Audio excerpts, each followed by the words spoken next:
I'm a man, so I think I'm not that special. Therefore, I just do the work regardless of how I feel, and to make matters worse, I swallow my emotions. However, I think my case is genuinely special, so I want you guys to listen and let me know what you think. Your help will be highly appreciated. Here's my story. They say that time heals everything. Plus, they say you just need a new woman to move on. I'm now engaged and back home with my fiancé, but my anger toward my ex will just not go away that easily. I'm 39 years old already and was 18 when I met my ex, Marisol. During that time, I was a member of a Latin Kings band. I had been in that gang for 5 years, and always found myself in and out of trouble. Thankfully, Marisol helped me change for the good. She was a church girl, so she was the complete opposite of what I was. We were like night and day. Somehow I thought we would complement each other. You'll understand why I was wrong, but anyway, let me explain to you how I met her. My grandma, a pious and devoted Catholic, dragged me to Sunday Mass, and when I saw Marisol, I fell in love right off the bat. I asked my cousin, who was a friend of hers, if he could introduce me to her, but he refused. He said that he didn't want me to ruin her. He was right, but she got my head in the clouds. Have you ever met someone that you wanted to make yourself better to be with? Wanted to be that man who would walk the right path. That was her. When I found out that she was going to church almost every day, I hung out by the steps, talking to her. I always walked her to and from church. She made me feel like I wasn't worthless. I forgot my love for Jesus Christ, but she was like a faith reminder to me. I felt like the Holy Spirit was invading me. On top of that, I finally gave up on gang life, got my GED, and became a regular churchgoer. One thing led to another, and we ended up dating. I couldn't stop thinking of our promising future together, away from the dangers of the gang lifestyle. However, I got unintentionally pulled back in. I was at a store and ran into someone that I used to have problems with. They were running their mouths, and I tried to ignore it. I swear I did. I just let them talk and I walked away, but then I got stabbed in the shoulder blade and lost my mind. I beat that man. I just couldn't accept this violence, plus I'd probably die if I didn't fight back. Anyway, I got arrested, and suddenly, it was like the things I did to make my life better vanished. Marisol was mad at me. My grandmother kept bringing up my past mistakes, and my cousin was telling me that he knew that I wasn't going to change. Those tribulations were just a God's test, I guess, but it hurt me to hear those words of unappreciation and distrust. My public defender saw me trying to better myself, and by the grace of God Almighty, got me off after a month in lockup. Despite being angry with me, Marisol visited me almost daily. I really appreciated her understanding, and for me, she was the light at the end of the tunnel. I endured that unjust imprisonment just to be with her again. A month after I got out, I found out I was going to be a father, and I didn't want my kid to have a dad that was dead or in jail. God blessed me with a son and another huge test that would tell if was a man of value or not. Only when you're forced to improve, you improve, and feeding a family and providing for your woman is a huge example of that. I didn't want to be an absent father or get killed. I did not want Marisol to become a single mom. I wanted to do good deeds, not only to seek God's pleasure, but also to thank Marisol for helping me get back to my faith and escape my former lifestyle. I saw this situation as a blessing, but I just didn't know that I would get tested even more after 9 months. I then went to a trade school to become a mechanic, and I hustled for my future family. When Luna was born, it was almost the worst day of my life. Marisol wouldn't stop bleeding. She went into shock, and they had to give her a double hysterectomy. She was in the hospital for months, and Luna became my world.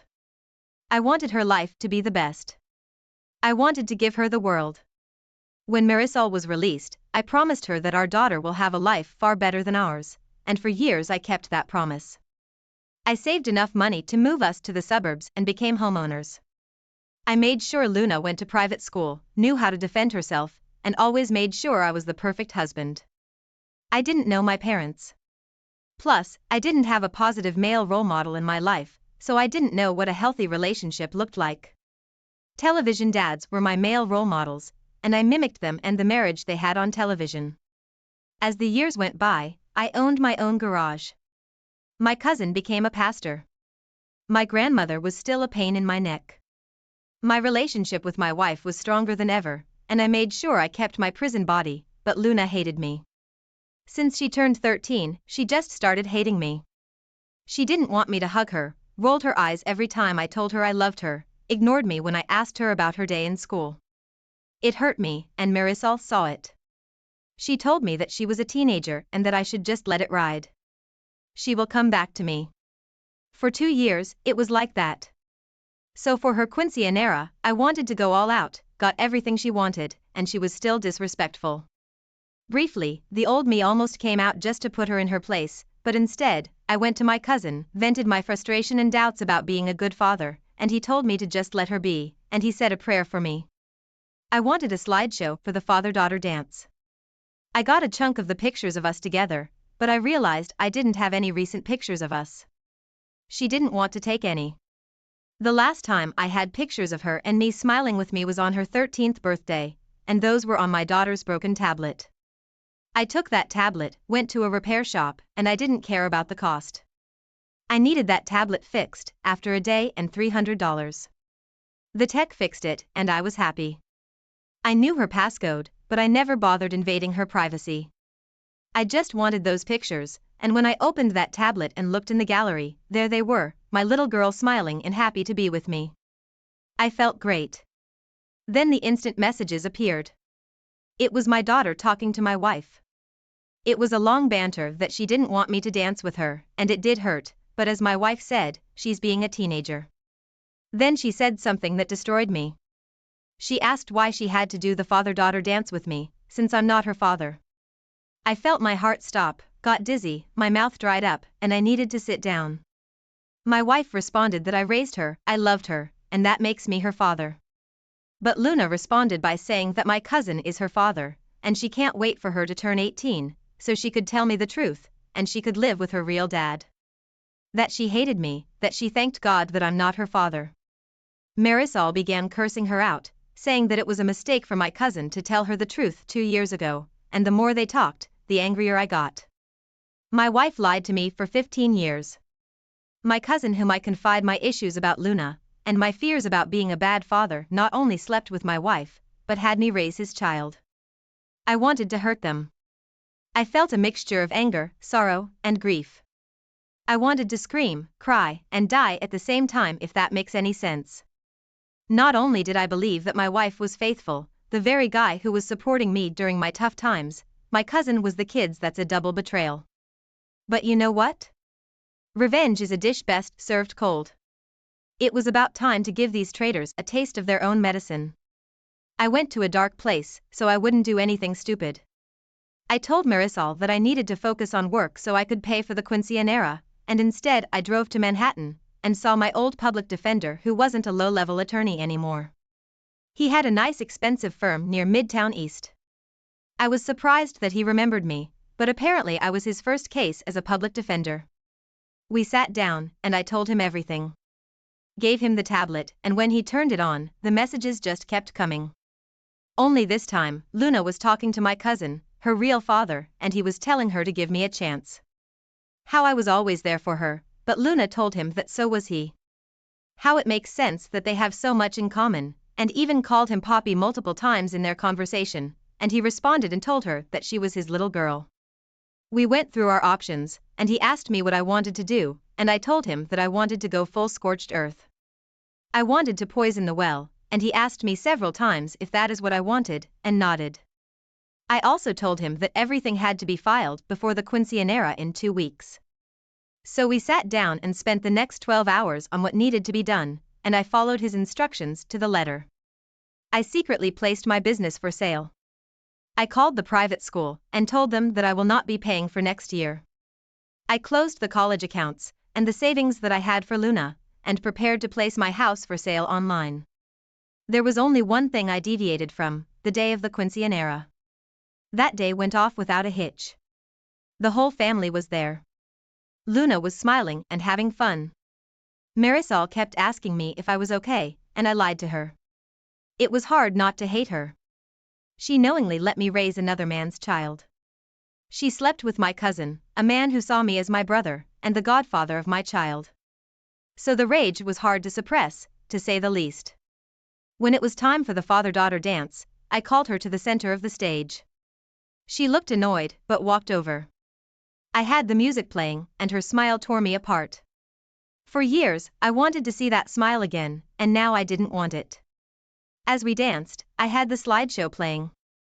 Then there were pictures of the two of us, and towards the end of the song, screenshots of her text messages with her mother and real father.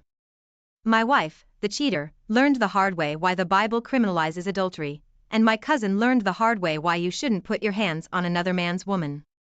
Both acts have severe consequences. Needless to say, this didn't bode too well. Marisol looked like she saw a ghost. Luna just kept staring at the large screen, and my cousin just stared at me with fear. Marisol ran to me and told me that she could explain, and I told her that I filed for a divorce. She could explain it in court. She grabbed my arm, begging me, and I pulled back. I told Luna that I worked a lot to give her the world, and now she doesn't deserve it. I began to walk out, but not before telling my cousin that every time I see him, I'm going to knock him out. Then I knocked him out. The aftermath was harsh. Marisol and Luna were at my grandmother's apartment. Her family was shocked and disgusted with her. They wanted nothing to do with her. Her father actually apologized to me. I don't know why. He never liked me despite turning my life around. That man hated me, but now I was the perfect husband and father, but just a few days prior, I was the devil incarnate.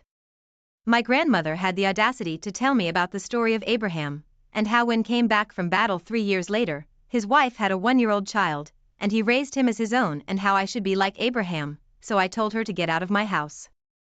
All those religious people were the biggest sinners on the planet in my eyes. I admit my past sins, especially the years as a gang member, but at least I gave up on that lifestyle and became a good provider and husband. In contrast, these religious individuals were nothing but traitors. She wanted to go to therapy, but I just didn't feel like it. Once a cheater, always a cheater. Plus, she thought I was overreacting. To make matters worse, she acted like she was a telenovela actress, blowing up my phone after she learned that I sold my business and I put her house on sale. To this day, I don't know what hurts the most. Being lied to by a woman who you thought was the love of your life, or having a child whose life you tried to improve and give the world, just toss you aside like trash. Fortunately, I didn't need to pay any child support, and the female judge was absolutely fair. God bless her for her understanding. I'm a man well treated by the judicial system. That's a great accomplishment. Still, I'm not over what she did. OP, you escaped a toxic lifestyle and came back to your faith. That's admirable, and you're a great example of discipline. It's natural that you reacted badly when that gangster stabbed you in the shoulder, and you should not have been put in prison. However, all this proves is that Marisol wasn't the one for you since she cheated on you with your cousin and lied to you for 15 years. Once a cheater, always a cheater. And let's not forget your cousin. He's a traitor too. Now that you're not providing for your ex-wife and your cousin's kid, they're both contacting you and trying to make things up. Keep in mind that you've just made the right decision, and you shouldn't feel any regrets for ignoring those liars. Thank you for sharing this admirable story with us. I wish you all the best going forward. Thank you all for taking the time to listen to today's story. If you enjoyed listening, please feel free to like and subscribe if you haven't already. Also, comment below with your thoughts on what happened. Hey folks, it's Gary here. Welcome back to the channel. In today's story, OP found out his wife cheated on him after he came home and noticed what happened to be a shadow hiding behind his bed. At that moment, he knew it was his wife's affair partner. Then even crazier news developed that OP's wife got pregnant by the affair partner. Now her life will be a complete wreck after OP reached out to his lawyer and is planning on annulling their marriage, meaning she will get absolutely nothing from him. In today's second story, OP found out his girlfriend cheated on him because she claims her family didn't approve of him. Now let's get into today's stories. I met my wife 4 years ago and got blindsided by her blatant and unapologetic infidelity. Just like every relationship, we had highs and lows, but I never imagined that the lows were that low. We got married 2 years ago and things were blissful. We both worked in the same work industry, but at separate companies. I was a manager and she was just coming up, and it would not be acceptable to work together as per company rules. Because we worked at separate companies and were nearly an hour away, I never believed cheating would occur because things had been so good at home. I could be working for 12 hours and come home to dinner, sex, and all the things anyone would love to come home to after a long day. Not to say I didn't do the same, because I always did. One of the things I loved to do was to bring her her favorite flowers every week on my ride home. She gushed every time I came through the door with them, and more so when they opened up to display their full color. Nearly a year into the relationship, we began to argue, but it was nothing more than simple misunderstandings. Although I was concerned, I also attributed it to some of our money issues.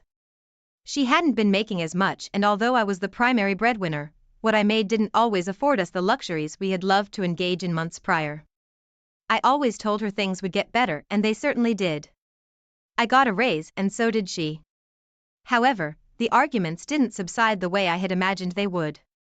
Fast forward to March 2020, and the pandemic put us both on our backs financially. I qualified for assistance and promptly took it to make sure we'd have the essentials. She, however, did not qualify and was understandably upset about it, and when some other companies outside of our industry were hiring, she went for it and got a job. I, at the time, was collecting close to what I was making pre-pandemic weekly, and we discussed it would not be advisable to go and look for a job that would essentially put me backward career-wise.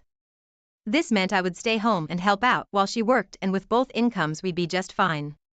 Prior to her getting the job and during, I supported her by making sure she had her paperwork filled out. I got up early and helped her get her lunch. I sometimes showed up to her job to take her out to lunch and took care of most of the other duties around the house she wouldn't always have time for. Little did I know that her sudden happiness had nothing to do with just finding a job and getting back to a much more stable financial status. From what trickled truth she gave me, the affair started almost as soon as she got the job in May and continued until I went back to work in August, leaving the home unattended. In November, I became aware of the affair when I came home one day to grab something I forgot and found the door chained when I got home. When she finally came to the door, I found a bath drawn with candles lit and her wrapped in a towel. The chained door was very unusual and sent me into high suspicion because we lived in a secured building that needed a key fob or a code to enter. I began to look around and noticed a shadow behind the bed showing on a nearby mirror. I yelled out for him to stand up and face me, and for the first time I realized the guy that was cheating with my wife was someone I had met when I picked her up from work so many times. My wife formally introduced me to him, and at that very moment I felt sick to my stomach. He promptly left and I just sat there feeling stupid. I asked why, and her response was to get angry at me for finding out, and when pressed further told me she felt a connection. From there I knew I needed to get out, and mistakenly never had an exit strategy. Due to COVID, my funds were severely depleted and moving out was not an option yet, so I had to brave it for the next 2 months before I would be able to move. It was by far the most numbing time frame I have ever dealt with. We slept in separate parts of the home and carried on like roommates. I wanted to be civil not for her but for my own peace of mind. That, however, was not to be, as I found out she had become pregnant as a result of the cheating, and I only tore the wound back open, and I really began to feel like things couldn't get any worse. She also continued to flaunt the relationship in front of me and made going to work agonizing, knowing what was likely going on when I was not home. What's even worse is when I moved out she refused to pay the rent, and I kept getting notices about it from the management company. In January I moved out and started to save money for a lawyer and sought therapy. I should note that she never believed I'd file, and I made sure not to let on that I would. It bought me plenty of time to consult a lawyer who went over all the details and originally wanted me to file for divorce but later decided that an annulment would be better. The lawyer also drafted letters to ensure I would not be on the hook for the lease and paperwork with the IRS to have our tax debts split. We filed at the end of May, 1 year after when I believe the affair began. Since then it's come to light that she may have been involved with more than one affair partner, and when I say more than one, I mean 3+ suspected. As of 1 week ago we had her served at work because it had also come to my attention that she had moved out of the apartment and surrendered the keys. I got an email from the management company. Now I wait, as she has 35 days to respond before it goes into default and the decree is issued. I will update later as more news comes to light. Thanks for reading. Update. So it's been just over 3 months since my soon-to-be ex had been served back at the end of June. Her lack of response to being served only let me know she either didn't care or wanted it to be over just as I had. As I sit here typing, I was informed that she retained counsel and intends to fight the annulment. I was pretty shocked to find out after calling the courthouse that she had filed for this extension at some point at the end of August, which would have been nearly 4 weeks after the deadline given. My mind is in a whirlwind because I can't believe for a second that she actually wants to reconcile with me. At this point, because of the fact that she did give birth to the affair partner's child at the end of July, she may be looking for someone to raise her affair baby and not for a genuine connection with me. I really don't know for sure because I don't read minds, but the feeling that she may try to sue me for paternity enters my mind, and I won't lie and say I'm not worried about it. After months of therapy, I come to understand more than before how mentally abusive my marriage was, and I have no doubt that if she is the same person, she's tried almost anything to try and hold me hostage. The day she and her counsel speak with the judge is this Friday, and words of encouragement and advice would be greatly appreciated on how to deal with this news. Wow, OP, here are my thoughts on the situation. If you have evidence and it will not cause problems with the divorce or no-man proceeding, then get it out there because she will lie. Also contact her HR with the evidence when it's safe to do so. You might even be able to get evidence from the coworker if you let him know you're going to name him when you go to HR. Let him know that it'll be proven that he is the child's father, but if he helps you can leave him out of it, or if he helps you enough you can drop going to HR entirely. Yeah, it's dishonest and underhanded, but you owe this guy nothing. Get what you want and nuke the remains. There are 2 things you know for certain. 1, he will sell out your wife, and 2, this will end their affair and any other office affairs, and let her family know that you are one of at least 4 other men that could be the father of her child. I wish you the best, OP, and hope your situation is able to work out. Now let's get into today's second story. First time poster here, so bear with me. I met my dream girl during the pandemic in 2020 by complete chance. It couldn't have gone better. We chatted all the time and got on perfectly and spent a few beautiful weeks together. I couldn't have asked for more. For me, it was the first person I had been involved with for a good few years. More on this later. So I became quickly invested in her, and she did with me too. During this time we grew very close and started to have deeper conversations. I found out she actually had a boyfriend when we started talking, but she quickly ended that as things had fizzled out between them. I should have taken this as a sign. Anyway, by the end of a few weeks I returned to the university to finish off my degree, and so did she. However, we were both well over 6 hours from each other. We agreed to stay in regular communication and would talk every day in order to see how we would go. We spoke every minute of every day as much as we could, growing closer and closer despite the distance. I made the journey down one time and we had the most lovely weekend. It couldn't have been better. However, I have a quirk or 2 in my past that I feel I should inform someone of if I ever get close. Better to be honest and upfront and all that. I have a one-time incident criminal record on a night out that I'm not proud of and got myself into a hole about. I did some major soul searching at that time and realized my life was on a downward spiral and I needed to sort it out. Long story short, I went from being at a dead end to studying online, gaining access to the university, and am now halfway through my master's, so I've made some progress. Anyway, that's a story for another day. Basically said the girl's parents did not like that I had a past like that, even though I was about to graduate and progress on to the next level. After that, things started to become a bit distant. We still spoke each day, and she convinced me she was going to talk to her parents about it when she flew back to Canada for Christmas. Yes, she's Canadian. If only I had known this was a load of rubbish. I eventually called things off in January 2021, as chasing a girl for that long really starts to ruin your mental health. In my own words, at the time, I'm 1% of the guy I used to be when we first met. So we went our separate ways. Fast forward to April 2021. I get a message from her asking me how I'm doing and that she missed me, etc. Me being the soppy guy I am, obviously went along with it. She had actually moved back to Canada in January that year to finish her master's degree. So at this point she was still there. We chatted through all of the summer, did video calls every day and texted each day saying all sorts of lovely things to each other. She was reeling me back in very well and suggested multiple times she was moving back to the UK for me and her to start a relationship properly. Obviously, this had me hooked. I thought things were going to start looking up. I was very excited. Things were strange sometimes over the course of the summer, but I put it down to her being a bit stressed as her family was giving her grief for moving back to the UK and she had a lot on her plate with it. I feel so stupid for ignoring my gut about the whole thing. She got back here in July, and from that month till November it was absolutely perfect. We were great together and it worked so well, but then Discovery Day happened on November 6, 2021. I had forgotten my laptop to do schoolwork, so she let me use hers while she was at work. I saw some things that looked funky to say the least. Emails with her ex's name, pictures from old holidays and folders with pictures on the laptop just on the screen plain to see. I did some digging and found some restaurant reservations from the first time we were talking. Then some emails regarding academic journals. They were both on the same course and living in the same city.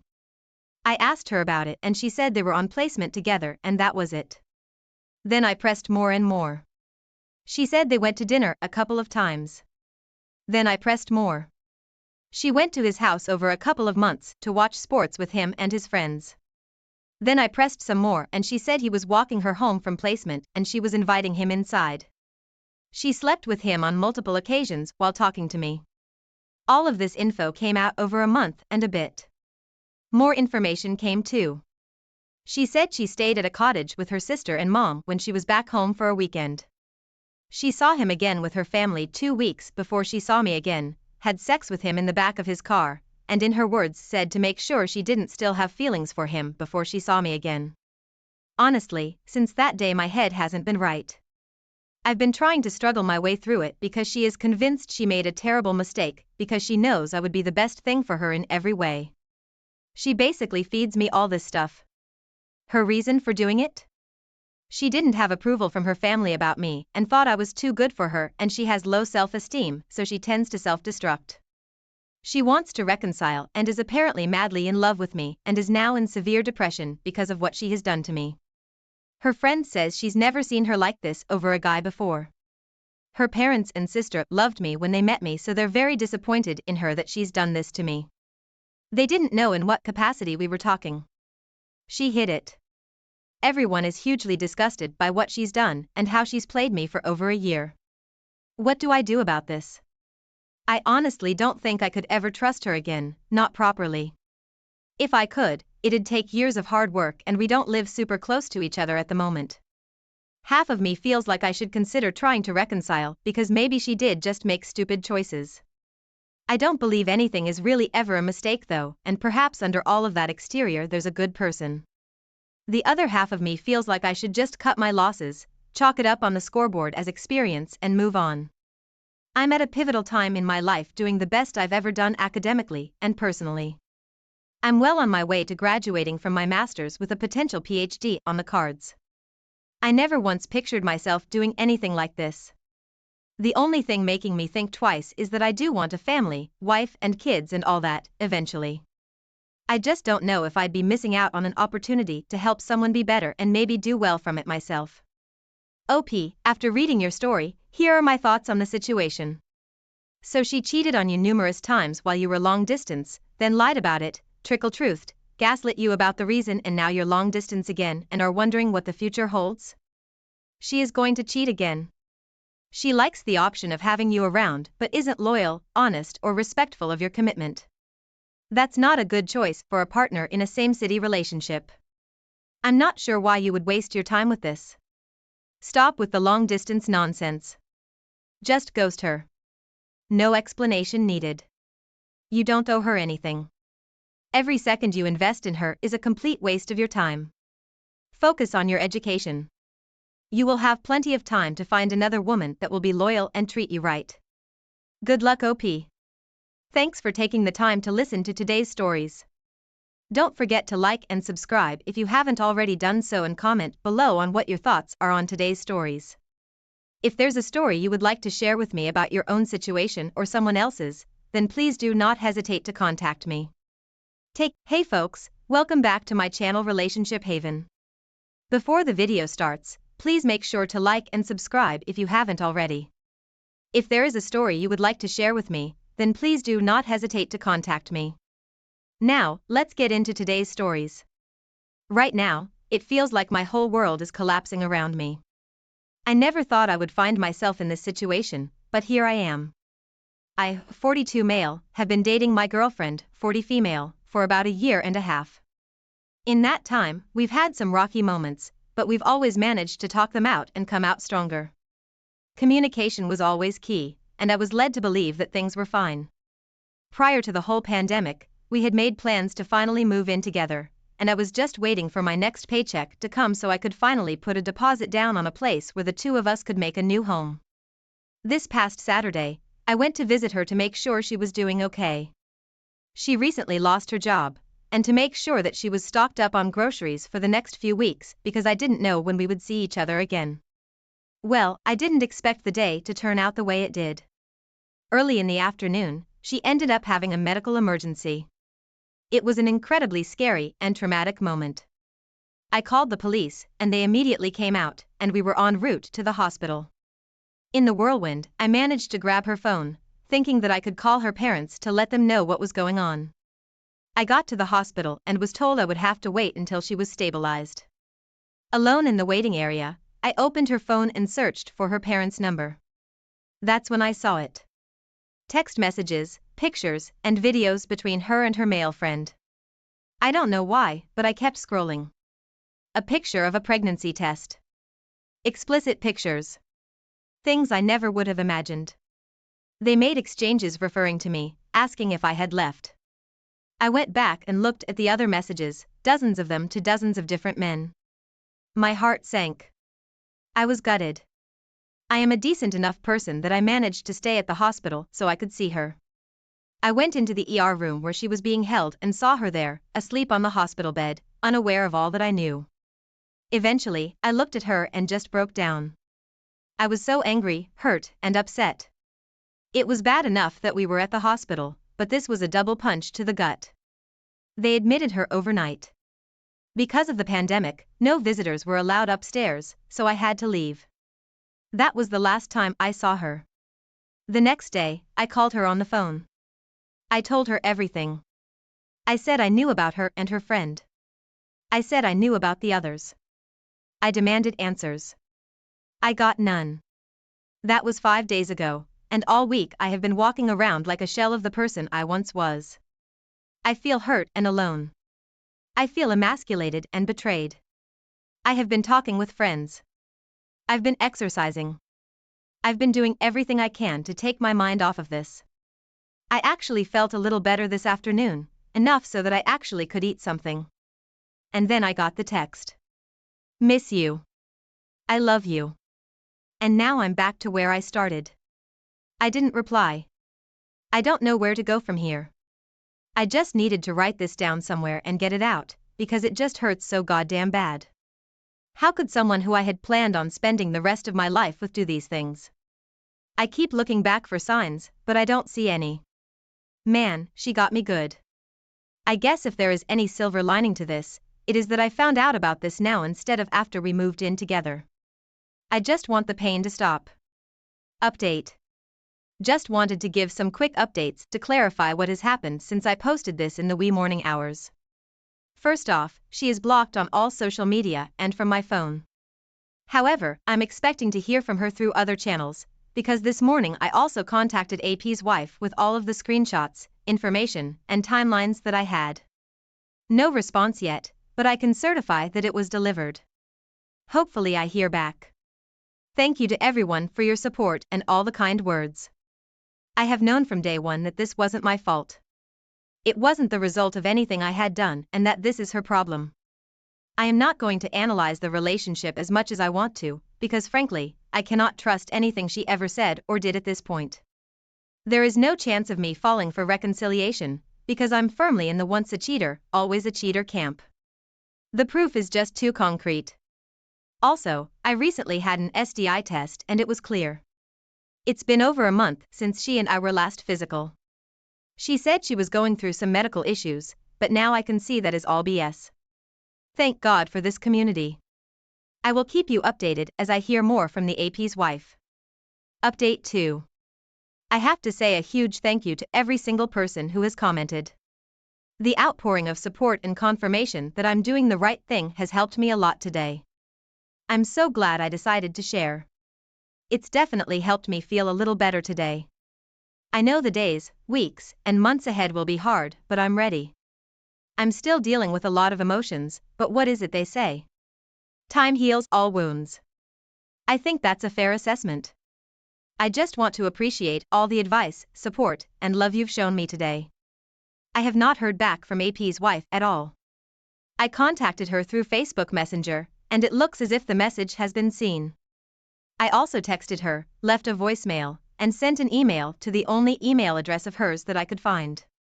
I don't know if AP is in freak-out mode and trying to lock her down, but I'm not going to give up hope. She needs to know what her husband was up to. I haven't had any additional blowback, and my ex has not tried to reach out to me or anyone I know. At this point, I'm on my way to recovery. OP, don't waste any more of your life on her.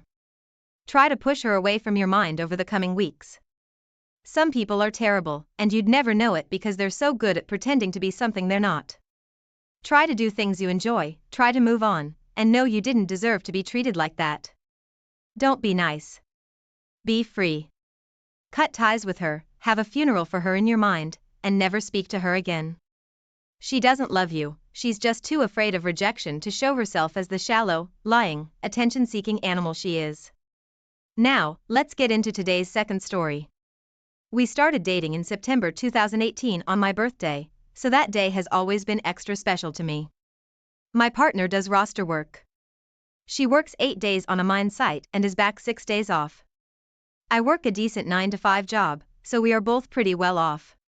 She's also an international resident, so I decided to help her get her visa to stay. We applied for the de facto/spouse visa at the end of 2020. For the first 3.5 years, our relationship was really good. We both loved each other and were doing so much together. Unfortunately, some clashes between her and my mom led to us moving out and renting a place for 6 months. She knew how to do everything. She's extremely independent, so she knew how to take care of a house and cooked really good food. I, on the other hand, was a bit of a drockic and didn't know how to do any of that properly. My mom looked after me a bit too much, which handicapped me a lot when I moved out. Whilst I was working every day and being very smart with our money, we never had any money problems. I was also a bit selfish as a 23-year-old who tended to spend a bit too much time at the computer and away from household chores. I did make sure I spent some time with her though. We watched some good shows like Game of Thrones, Money Heist, and Merlin. I did, however, clean enough to ensure we got 100% of our bond money back. I did all the de-weeding by hand. After our 6-month lease was finally up, we bought a place together. This was around September 2021. She started her mining job around December 2021. And I, still being a drockic, didn't do much of the housework. Although I did learn to cook some dishes as I needed to make sure I kept myself fed whilst she was on site. But I still didn't do the laundry or vacuum and mop the floor because my standard of cleanliness was so much different from hers. Instead, I spent my time learning how to invest because she told me she wanted to make a lot of money. I designed an investment plan just to suit her. I enjoyed investing a lot. Cleaning, not so much. Come April 2022, and she broke down in her bedroom at my lack of help around the house. She told me she was incredibly stressed with having me come back and do all the housework after 8 long days on the mine site. At that stage, I finally woke up and became the adult I should have become long ago. I started vacuuming and mopping the whole house once a fortnight and doing the laundry every week, making sure she had an empty basket to work with when she came back. It was like a switch was flicked on in my head.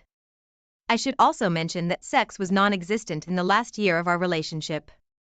She didn't want to take the pill due to side effects, although she was on it periodically for the first 3 years, and we had sex then. I went to buy a pack of condoms, but then she went and hid the condoms when we were about to have sex, so I just refused to have sex with her because I didn't want to have unprotected sex and risk pregnancy.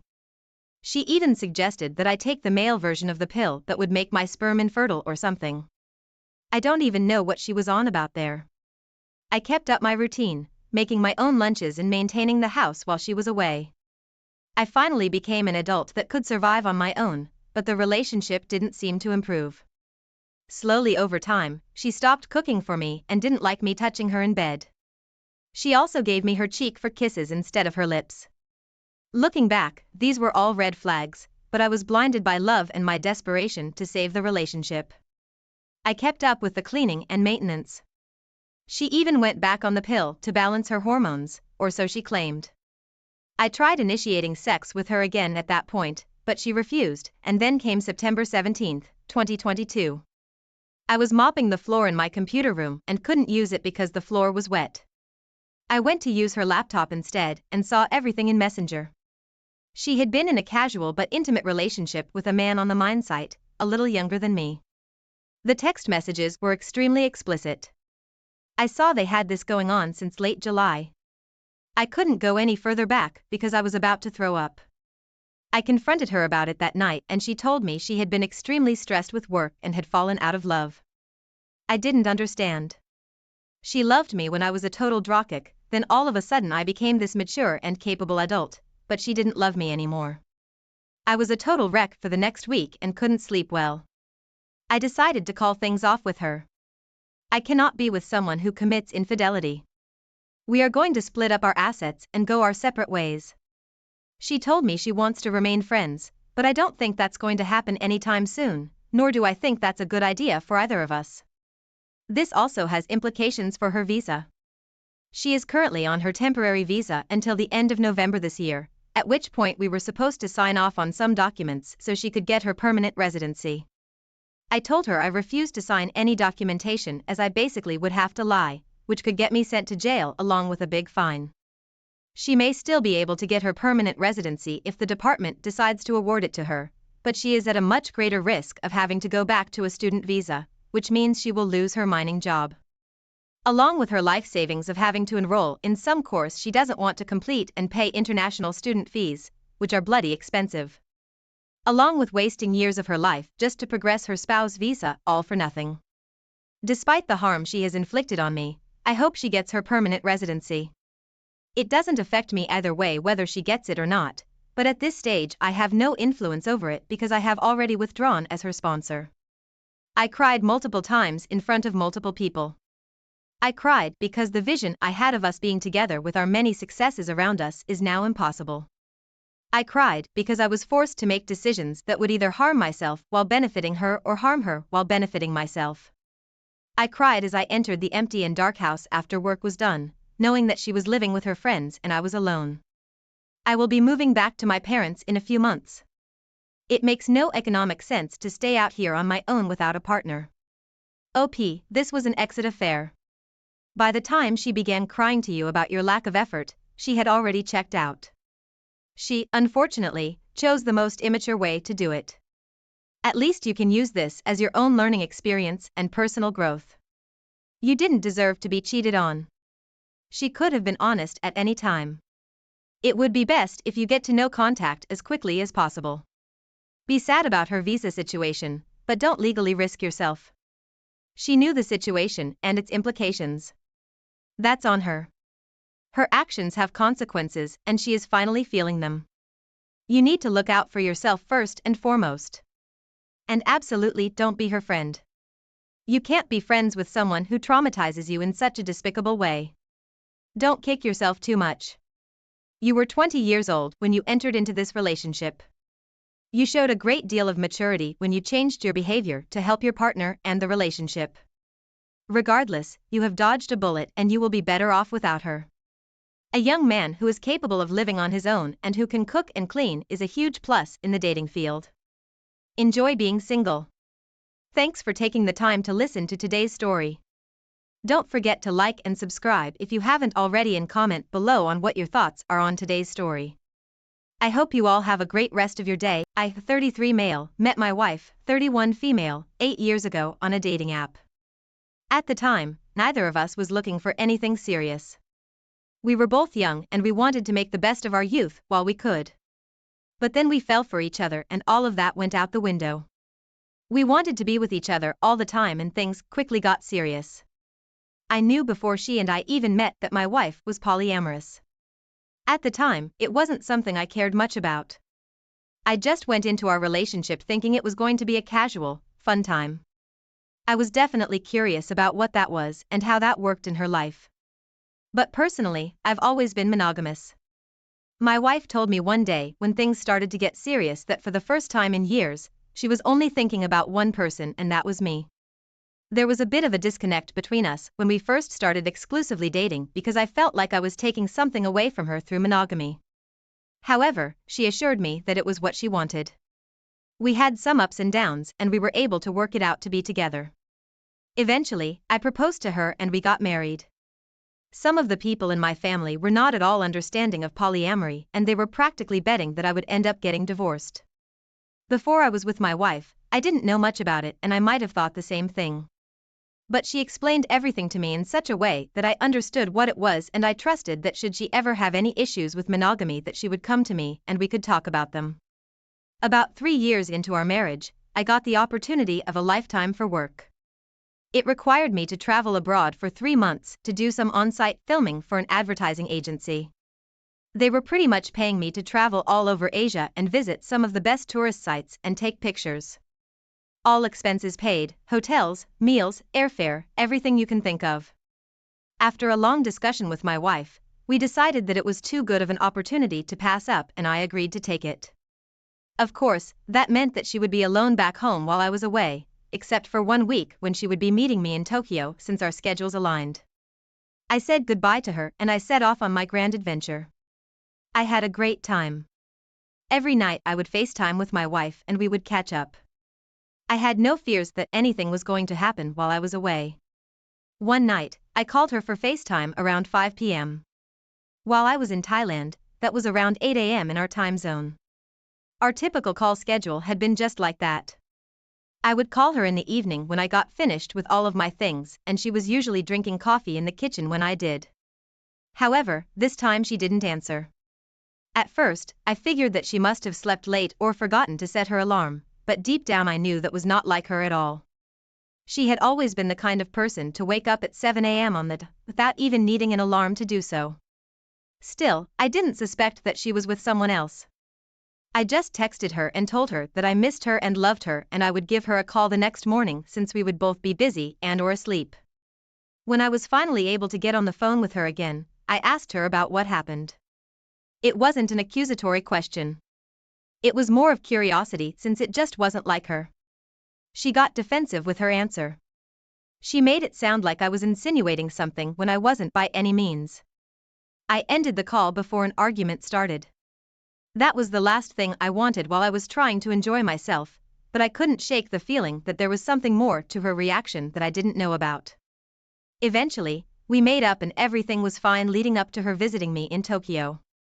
She got off the plane and I was at the airport to pick her up. I was excited to see her. She was my wife and I loved her and I missed her. It had only been 2 weeks since I last saw her, but the first thing I wanted to do was just go back to the hotel room and be intimate with her. When we got there, she told me she wasn't in the mood because she was a little bit jet-lagged from the flight. I completely understood where she was coming from, so I didn't want to pressure her into doing anything. So we both just laid down and talked for a while. Throughout the rest of the week, every time I would try to initiate something with her, she would come up with a reason to reject it.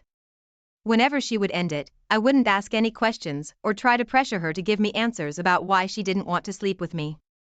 It did strike me as odd because she has always been the type of person who was very eager to have intimacy. The Tokyo trip ended for her and I still had 1 week left on my journey. It flew by and I couldn't wait to get home because I could feel that there was some distance growing between my wife and me. Everything seemed normal when I got there, but she still wasn't wanting to sleep with me. After the first couple of days I was back, she started staying late at work and it honestly felt like she was actively avoiding me.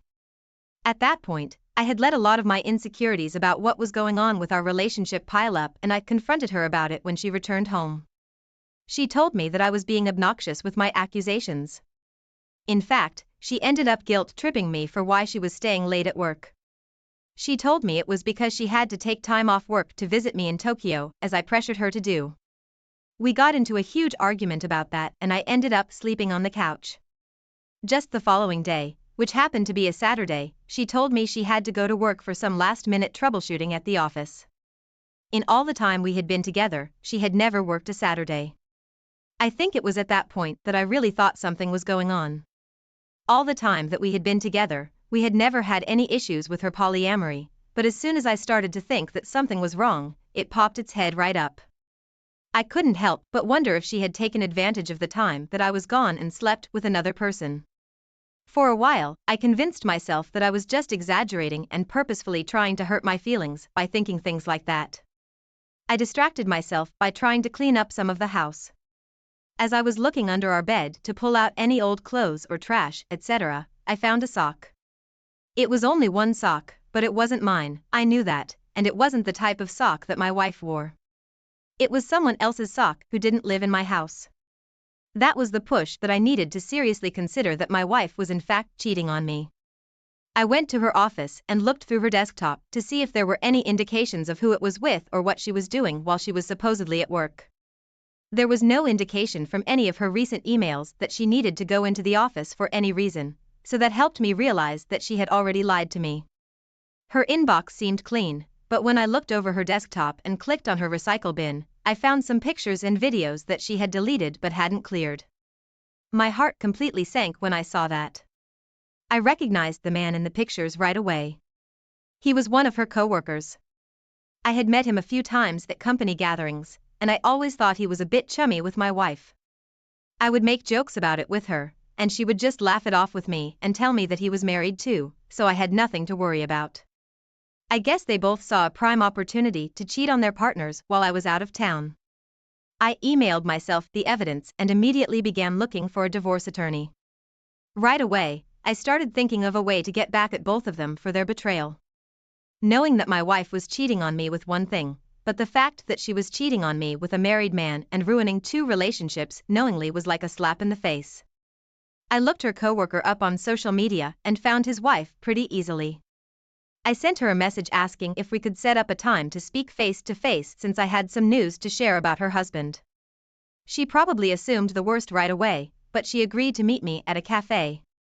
I saw her world crumbling when I told her and I felt terrible. I felt the exact same way. I didn't want to let either of them just get away with their affair when they ruined both of our lives. I needed to come up with some way to get back at them. I spent the next few weeks pretending like everything was all right with my wife, and I encouraged the partner of her coworker to do the same. We both planned on leaving our spouses, but we wanted to get everything in order first. Both of us were going to surprise them with our divorce papers on the same day, so neither of them would have time to prepare. When everything was done, I brought my wife out to a lovely restaurant. She thought I was surprising her with a nice date. Toward the end of the meal, she asked me what prompted the gesture, so I figured I might as well tell her. I pulled out the papers and slid them across the table to her.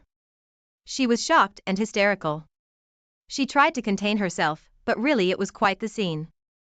Other diners were watching us while she started crying. I explained why and told her I saw the pictures and I wasn't going to be with a cheater.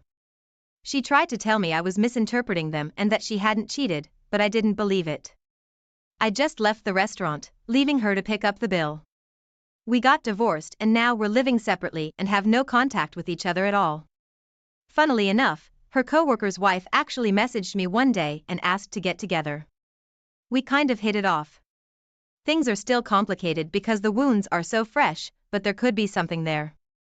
OP, I'm so sorry you had to go through all of that. It isn't unheard of for a polyamorous person to agree to monogamy when they fall for a certain person, but not everyone adjusts to that lifestyle. If she was so quick to take advantage of the opportunity when you were out of town, it makes me wonder if it was the first time or not. You did the right thing by telling the affair partner's spouse. She had the right to know that her husband was cheating as well. I'm glad you feel like you're building another connection with someone, but I would be careful not to jump into something else so fast. Especially with someone who just went through the same thing, you could form some kind of trauma bond and that would be toxic. Now, let's move on to our next story. When I, a 27 male, met my fiancée, 25 female, 4 years ago, I knew right away that I wanted to spend the rest of my life with her. She was everything that I had been looking for. We'd only been dating for a year when I proposed. We've been engaged for 3 years. The long engagement has caused some trouble for us. One of the biggest issues is that she wanted to plan her dream wedding, which subsequently would cost us quite a bit of money. I've never been one to care about superficial things like that. I would be more than happy going to the courthouse, signing some papers, then spending all of the wedding money on our honeymoon. However, she had always dreamt of her big day and she wanted a big wedding with no compromise. It felt like every other week the budget we set aside for the wedding had increased, or she was telling me that she had gone over and was apologizing for it. At some point, I noticed that her apologies were meaningless because she continued to go over. We were getting into a lot of arguments and there was a bit of resentment brewing between us. I'd had enough of her constant disregard for the financial constraints of the wedding, so I sat her down intending to have a calm, reasonable conversation with her. She was immediately very defensive and told me that she wasn't sure if she could be with someone who was controlling. I was upset that she had accused me of being controlling when all I was doing was standing up for myself when she was taking advantage of me. After the fight, she ended up leaving and staying at her friend's house for a week while we figured things out. Honestly, I thought it might have been the end for us. I was heartbroken.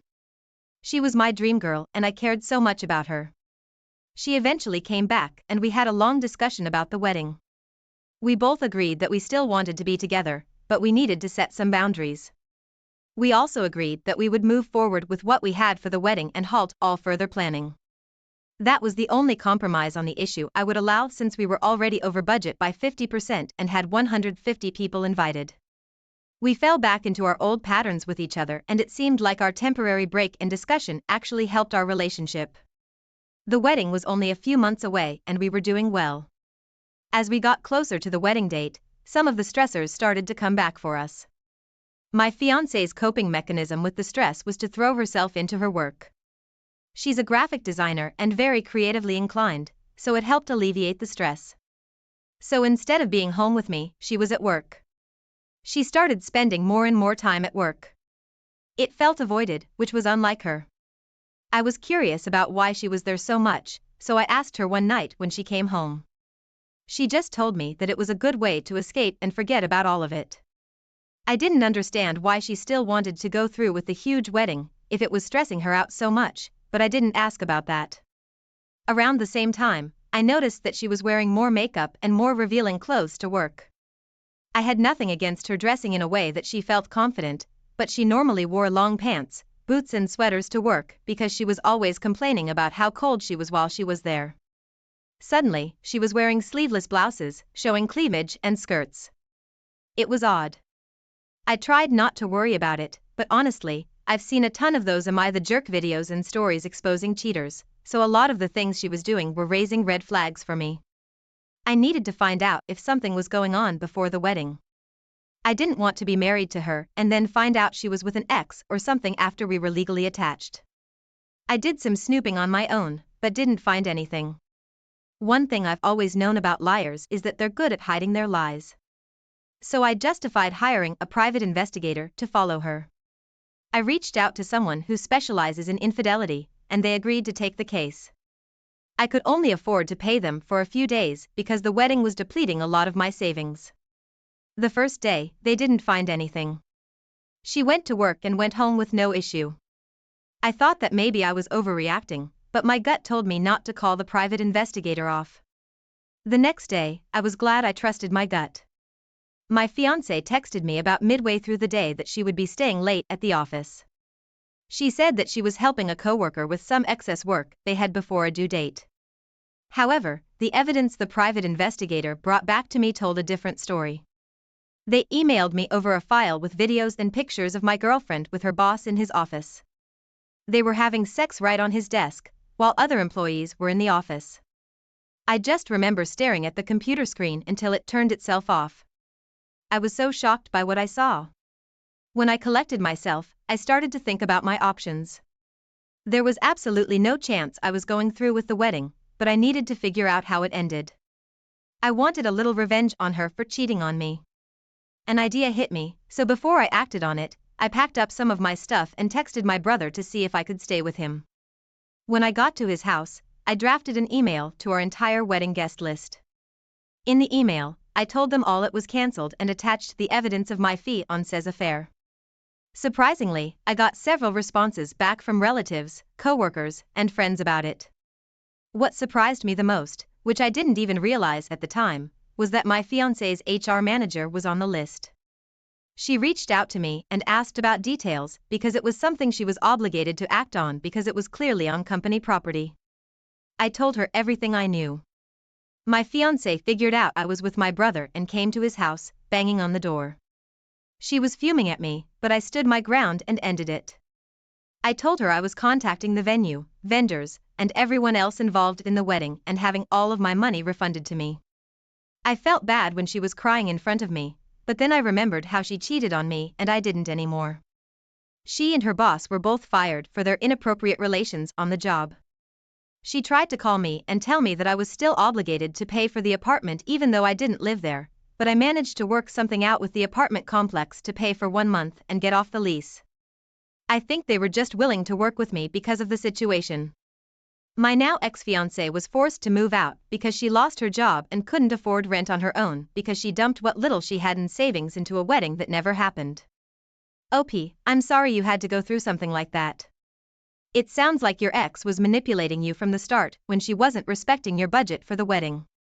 I'm not saying you were wrong for following your heart and proposing so early, but it's usually best to spend some time with someone before proposing to avoid situations like that. People tend to hide the less desirable qualities of themselves early on. I'm glad you were able to get out of the relationship and your lease so you didn't end up marrying her. You saved yourself a lot of stress by avoiding the inevitable divorce. I wish you the best moving forward. Thank you all for taking the time to listen to today's stories.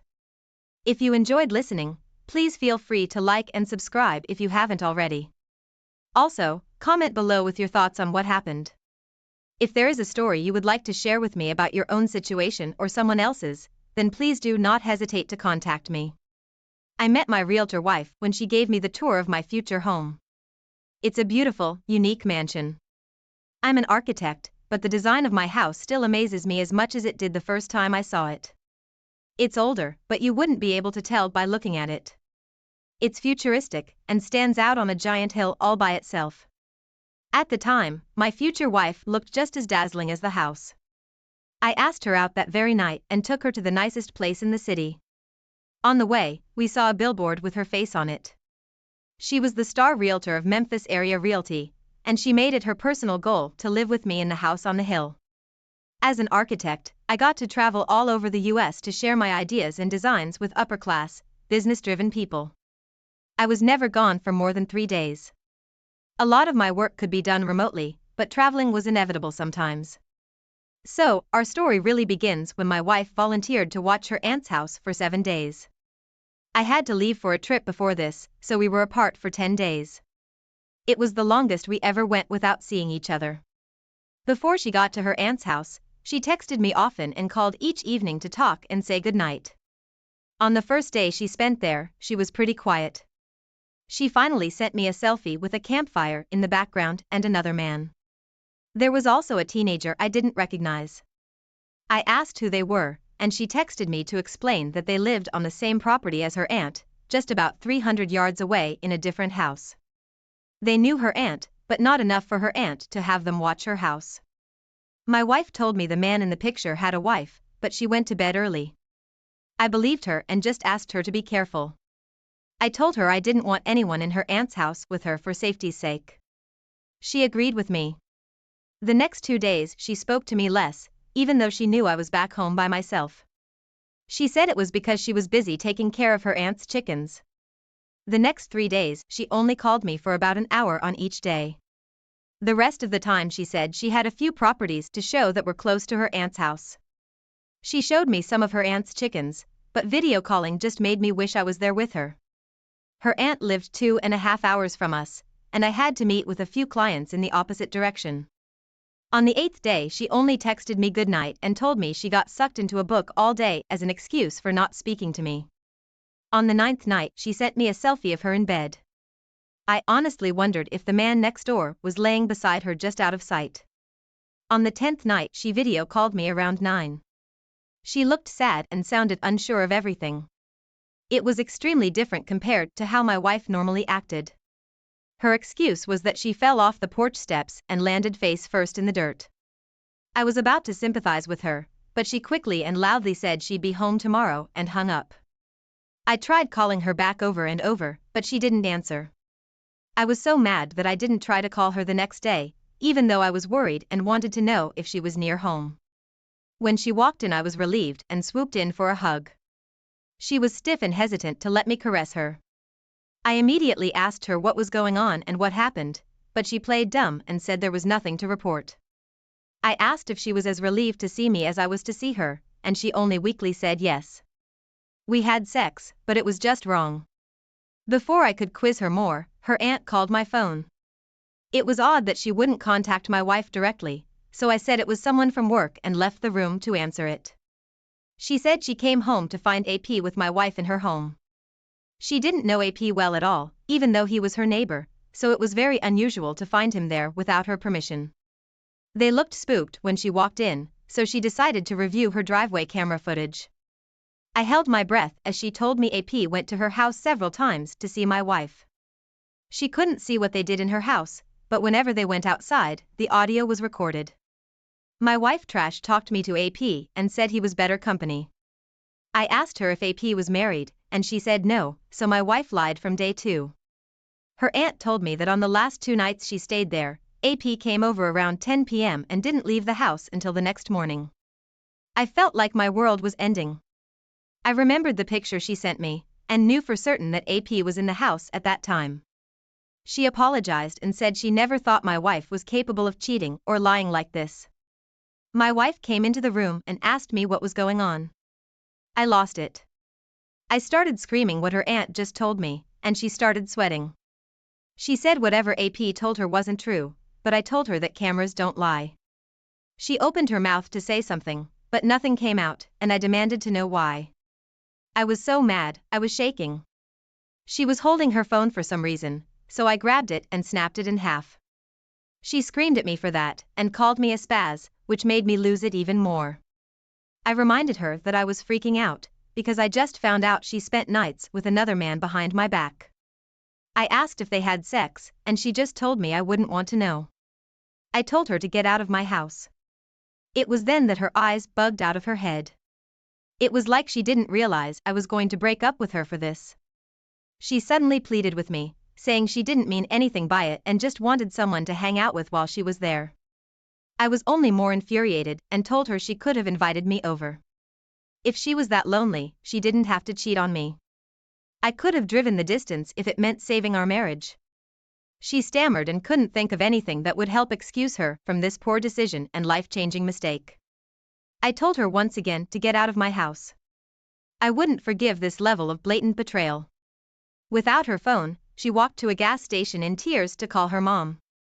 She came to pick her up and get her stuff, but my soon-to-be ex refused to tell her what was going on. So, I told her all about my wife's mistake. She begged me not to tell her mother, but I told her I was going to tell anyone and everyone what she did to me. Once she was at her mom's, I connected with my closest friends for support. In a short while, I became known as the city's newest and most desirable bachelor. She became known as the realtor that cheated on her respectable husband. Her billboard was graffitied and she was subsequently fired from Memphis Area Realty. OP, I can't believe your wife didn't respect you enough to let AP remain a stranger. She didn't have to interact with him at all, but she chose to and even lied about him being married. It was like she planned to do this by giving a lie so early into the trip. I am relieved that her aunt told you what she found out because it didn't seem like your wife had any intention of spilling the beans, even though it was obvious that her behavior changed and something was wrong. Just be grateful you didn't spend even more time with this woman. Karma took away the image she worked so hard to create. Since cheating on you, she's basically starting back from square one in life. I wish you the best and thank you for sharing this story. I'm sure you'll have no trouble at all continuing on your path to success and happiness. Now let's get into our second story for today. 12 years ago, I married my wife. She had her nursing degree and always seemed like an extremely kind and respectable woman. I was proud to go around bragging that I was married to the best woman in town. Since my parents were legends in the area, I felt almost like a celebrity. Success was easy for me since my father trained me in his craftsmanship. My wife and I often went to gatherings and parties, all dressed up and classy. I thought she deserved it, but I was wrong. I didn't know that 7 years after we were married, she met someone that would change our life forever. Shortly after we were married, she left the chaotic and unpredictable hospital employment to work a much more comfortable and sophisticated job. 2 elderly and wealthy people my father knew were looking for a trusted nurse to share their mansion with them for 1 week at a time, 2 weeks in a month. Although it was a small adjustment for us to live apart like this, I was extremely busy working on client projects, so the schedule suited us just fine. This happened, as I just told you, for the next 10 years. But in actuality, she stopped working this job completely after 5 years. One night, I was sitting at the dining room table with my wife of 12 years eating dinner. Earlier in the day, she helped me mark down which expenses she put her paycheck towards that week. I was feeling extremely grateful, happy, and pleased. I'm sure she was too, but maybe a part of that was because she was able to keep her affair from me for so many years. Suddenly, my phone rang. I excused myself to take the call like I always did if it was business related. In the other room, I heard my father's worried voice. He asked me if I knew that my wife wasn't working for his elderly friends anymore. I said she still was, so he explained that he was having tea with them when they mentioned that she quit working for them 4 years ago. The room spun, and I felt my body become weightless. I just asked my dad where my wife was getting money from. He didn't know the answer to that, and he was worried for me. In a daze, I turned to look into the dining room at my wife. She was chewing, but smiled a close-lipped smile at me. When my face didn't turn from extremely disturbed, she swallowed hard and asked me what was going on. I asked her where she'd been getting her money from all these years. Her fork dropped, and she slowly rose to her feet. She looked down, then back at me, and said she knew this day would come. She told me she loved us both, so whatever needed to happen was fine. She made peace with it. I just asked who she loved, and she said me and another man's name I didn't know. She met AP at one of the social gatherings we went to. He was a truck driver who was only home for 2 weeks out of the month. After their relationship evolved over text, phone calls, and several dates I knew nothing about, he asked her to move in with him. Somehow he didn't know she was married to me. She quit her job and was there for him whenever he got home from driving. He didn't notice her using his money to pay our household bills, because he made and spent money without much thought. I was speechless. She added that she would just make up stories about the old people whenever I asked. A scream came out of my body. I felt like I was shapeshifting into an animal. Every part of me hurt, and no matter what thought I had, it tormented me. I told her to get out, repeatedly. I was saying more than that, but I can't remember exactly what I said because my memory becomes a blur. She packed willingly and quickly, but she had the nerve to wish I wouldn't take it so hard. I was freaking out, completely devastated. I grabbed a paper bag and started breathing into it just so I wouldn't pass out. This was our entire life. I thought she was my diamond, something to be proud of, something strong and beautiful that I'd never lose. All the while, my father was on the phone. Hearing my despair, he called some of my friends, and they all agreed to meet at my house. When they got there, I literally fell into their arms, letting each of them hold me for several seconds. I needed their strength. My soon-to-be ex loaded her car alone, silently, until she drove away. I couldn't believe she was going so easily. My father, friends, and I all started talking about what to do next. I decided with their support that we needed to figure out who AP was, and tell him she was living this double life. She certainly didn't deserve to have a backup home and spouse she could run to. We found him, after some investigating. My wife's secret online account that led us to him was under her middle and maiden name. We messaged him, but he and I ended up speaking directly over the phone, so I could answer all his questions. When he realized I knew everything about his girlfriend, and had pictures of us living our lives together, he broke down. She broke 2 hearts. He swore he wouldn't allow her to have anything of his ever again. That same day, my wife called me sobbing. She asked me why I had to ruin her life. I couldn't believe her selfishness and inability to accept her wrongdoing. She got away with having 2 lovers for so long, I guess it was twice as heartbreaking to lose both at once. I told her she was the one that ruined our lives, and she was a liar that didn't deserve to be happy. That was the last time I ever spoke to her, even though she continuously tried contacting me. She updated me continuously. At first she tried getting back her old job, but after the couple found out she lied and cheated, they called her untrustworthy. She resorted to a nursing job at the hospital again, and rented a small, pathetic apartment. She was forced to work full-time as a nurse just to make ends meet, which she said was nearly impossible after mooching off 2 men for so long. With the new, demanding schedule, she hasn't had time to date anyone, and has asked me more than once to take her for old time's sake. I always ignore her. She already stole too much of my time. OP, I can't believe your wife cheated on you for so long. The fact that she was capable of lying and living a double life like that makes her an extremely difficult person to trust. Even if she changed her ways, she'd have a hard time getting anyone to trust her if they knew her history. Which means she'll probably lie and avoid telling anyone what she's done. This was not your fault. No matter who her husband was, she most likely would have done the same thing. Since her schedule was the same as his, she saw the opportunity to be dishonest. I am relieved that your father discovered the truth and helped you, along with friends, to get through the devastating news. You have a second chance at true love. This isn't the end, but just the beginning. You already know what it takes to have a successful, long-lasting relationship on your part. Just keep your faith and refuse to give up in finding an honorable spouse.